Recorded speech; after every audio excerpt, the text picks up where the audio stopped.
Number 5. Efficiency and utilization fetish. This always happens in my experience when there is no trust in teams.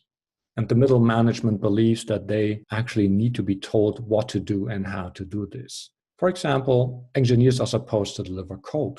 They're not supposed to talk to customers or take over customer support duties to get first-hand experience of customer problems. The typical explanation for that is, well, we have the customer care people for that. And by the way, they're just $15 an hour and not 75 or whatever the engineer is being paid. So the engineers are considered to be way too expensive to actually do these minor tasks. Now, the problem is, if you put a team on a path to solve a customer problem, coding the solution that delivers actually what the customer wants, in the end, is maybe 30 to 40% of the whole effort.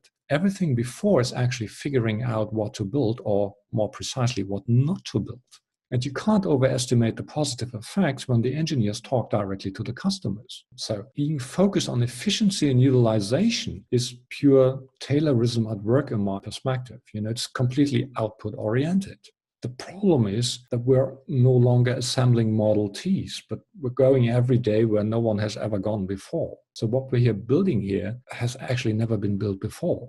And that's why the old rules of focus on efficiency and utilization are no longer working, and they are really a bad sign for the ongoing transition process.